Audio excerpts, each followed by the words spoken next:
Postseason continues Friday for the Rockets and the Warriors. They moved to San Francisco for Game 6. Rockets avoided elimination with an inspired defensive effort that basically ended Game 5 by halftime.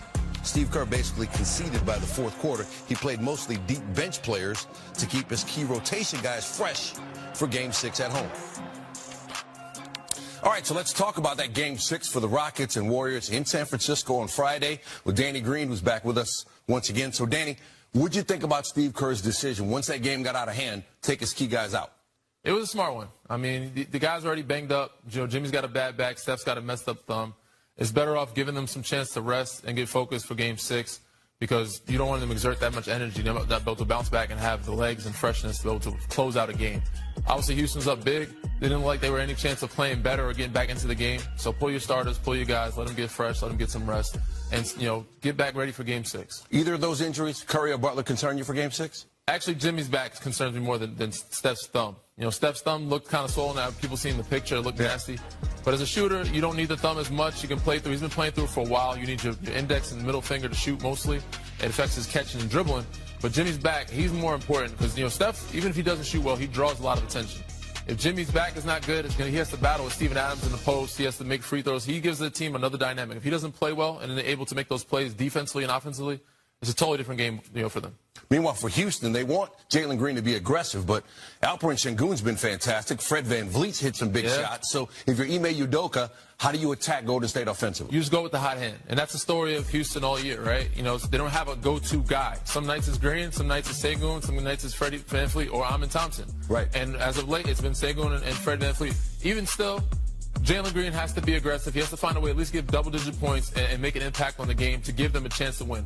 Unfortunately, they've lost some games and they're in a hole, so every possession matters, and they have to be perfect to win these games. Just make free throws, not turn the ball over, and find ways to rebound and get second opportunities. All right, who wins and why? I'm going to give it to Golden State. Unfortunately, they have the experience. I just don't see them losing 2 games in a row. Right. Jimmy and Steph's going to be fresh. They played a really bad game. They laid an egg. I don't see them doing that twice. And going into Golden State is not an easy building to win in, so I'm going to give it to Golden State. All right, either way, it's going to be fun. Yeah, I can't wait to watch it. All right, man. Great having you here. Thank you. Thanks for having me. Before I come to you, Stephen A., with the debate question, would you ever believe, if you didn't know anything about basketball, just seeing that he's only been with this team for 2 months? Just the chemistry and how he's already, galvanized and just fit in so seamlessly. You're absolutely right in terms of if you didn't know basketball. Yeah. But if you know basketball, you know that this ain't a surprise because where Jimmy goes, success follows. Yeah. Might not be a championship, but he's going to push you there. He pushed Chicago. He pushed Minnesota. Yeah. Obviously, he did it with Miami, and now he's doing it with Golden State. Okay, to that point, he's trying to push him again this year, right? Yeah. They know the window's closing. Of course, Dre and Steph just getting older, and I think 2 more years on the contract. Who's more important for a Golden State title run? Is it Dre and that defense or playoff Jimmy? I'm still going to say Draymond. And the reason I'm going to say Draymond is because without him, where's your defense? What kind of defense do you actually have? We all know the value of Jimmy Buckets. He is who he is. But in the same breath, we also know that whatever he's not doing can be offset by a Steph Curry explosion. What can't be offset is when you have no defense whatsoever. When you know that you can attack. They're undersized. Everybody knows it. You know that. But going up against Draymond Green, obviously that's going to have a profound impact in terms of how effective he is. When he is effective, he makes game-changing plays on the defensive side of the ball, which gives you more bites at the apple offensively, and that's why I say him. I agree with that, S.A. However, I think you take a hit on both sides of the ball tremendously, and not that Draymond Green as a point forward and facilitator is not an important piece of their offense as well. But if you lose Jimmy Butler, you're taking a hit on both sides of the basketball, and you lose your second offensive engine, if you will. And frankly, prior to this trade, this team was spinning its wheels. They were doing nothing. Jimmy Butler has literally opened up this window and this opportunity for them to contend for a title. So for me, it's Jimmy. Yeah, I agree with what both you guys are saying. You guys are both right, but for me, it's Jimmy Butler. I think that what Draymond brings to the table, like you think about yesterday, just outstanding one-on-one defense against Sengun, only gave up 6 points against him one-on-one.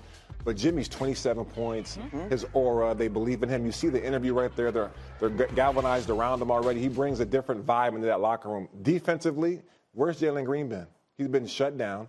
Offensively, he gives you 27 to 30 points, and he's not even 100% healthy right now. He's still doing that against a really good defensive Houston team. Well, I'm going to say this. I'm glad you brought up Jalen Green. Yeah, the camera's right there. Do you not recognize that you're an NBA player? Do you not recognize that you're supposed to be the face of the Houston Rockets franchise? 7 points in one game, 9 points in another. I'm looking at him last night, 8 points in this game. The one game where he had 38 points is when Jimmy Butler went down early and got hurt. My God. When we talk about, you will not hear any trade rumor more than you will hear the Phoenix Suns talking about Kevin Durant going to Houston so they can reclaim a couple of those first-round picks that Houston possesses of Phoenix. Because what is Houston lacking? Houston is lacking, Fred VanVleet, God bless him, he balled out, all right, very little help. But when you look at what Houston has done, my goodness, you're shooting a postseason worth 63% from the free throw line. You did it during the regular season. Then you come into the postseason. It's bad enough you can't make jump shots. Can't make free throws either. And this is Jalen Green, athletic, talented, young. We understand that. But I'm talking about a disappearing act. There's an APB in Houston out for this brother right now. They got everybody looking for him. Where the hell have you been? Fred VanVleet is a champion, okay? But he's about Molly's height.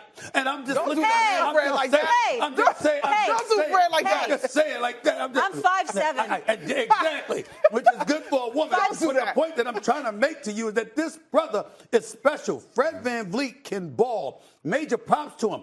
Where's the help? Where do you go just leave him out there like that? And Shingu, that's why you have to call his number, him or VanVleet. You're supposed to be relying on Jalen Green. He's going to get himself traded out of Houston. Booze, I'm telling you. Booze, to that you say what? Is that fair? He's going to get himself traded? He's not stepping up to the occasion? I know that it's also his first playoff run, too, and I got to give him a little bit of grace because I had one of my first playoff runs, too, and I struggled in a couple games as well. But he's got to be midway. He can't be so great to have 38 and then get single digits in 3 out of the 4 games. He's got to be somewhere in the middle. I'm not saying something like this if it was 15, 18 points, y'all, or whatever. 7, but 9, you're saying 8. when you're saying the lights are the brightest, his play has diminished significantly. I'm saying they walked into this series knowing those rumors were going to be coming. Because everybody is saying Houston's a piece away. And everybody was talking about how, they want them picks, they want them assets back because you can't trade Bradley Beal because he's got the no trade clause, right? And he don't want to leave even though they want him to leave. But you got a situation where Kevin Durant is the piece. That's right, I'm telling you. Kevin, we get it. Kevin Durant is looming. Huh? Yeah, he's we get looming. it. Kevin And you know that Monica. coming into the series, and this is what you're doing. I want to be positive, okay? The point that I'm trying to make listen, here's the deal. You're not doing very well at it. I'm not doing a good job of it. We're not talking. Listen.